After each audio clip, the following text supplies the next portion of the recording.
সুপ্রিয় দর্শক, আজ এমন একটি ঘটনা শেয়ার করব যা শুনলে আপনারা হতবাক হয়ে যাবেন।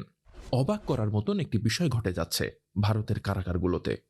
ভারতের পশ্চিমবঙ্গের কারাগারে থাকাকালীন অবস্থায় অন্তঃসত্ত্বা হচ্ছেন অসংখ্য নারী বন্দীরা।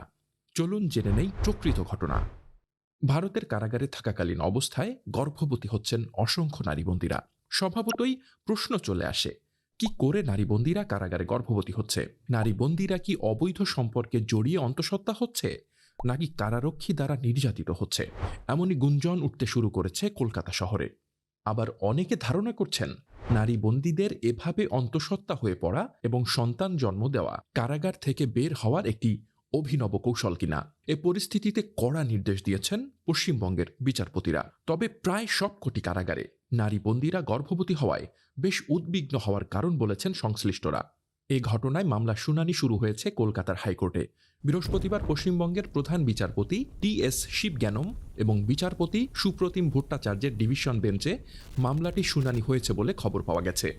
এরপর পরিস্থিতি খতিয়ে দেখতে নির্দেশ দেন আদালত।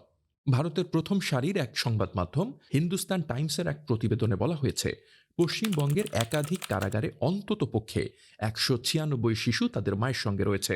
সংশয় তৈরি হয়েছে তাদের পিতৃপরিচয় নিয়ে। আদালতের বিচারপতি বলছেন, নারী বন্দীরা কারাগারে থাকাকালীন অবস্থায় অন্তঃসত্ত্বা হয়ে পড়ছেন।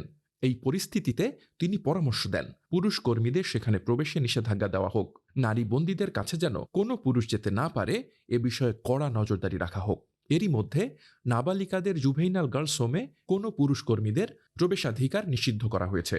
তাই এক্ষেত্রেও একই ব্যবস্থা গ্রহণের নির্দেশ দিলেন পশ্চিমবঙ্গের বিচারপতিরা। কোনো নারীকে কারাগারে পাঠানোর আগে সংশ্লিষ্ট জুডিশিয়াল ম্যাজিস্ট্রেটের তত্ত্বাবধানে নারীকে সকল পরীক্ষা নিরীক্ষা করে নিতে হবে, যাতে তিনি গর্ভবতী কিনা সেটি পুঙ্খানুপুঙ্খভাবে নিশ্চিত হওয়া যায়। দর্শক, এ বিষয়ে আপনার মতামত কি জানান আমাদের কমেন্টস বক্সে।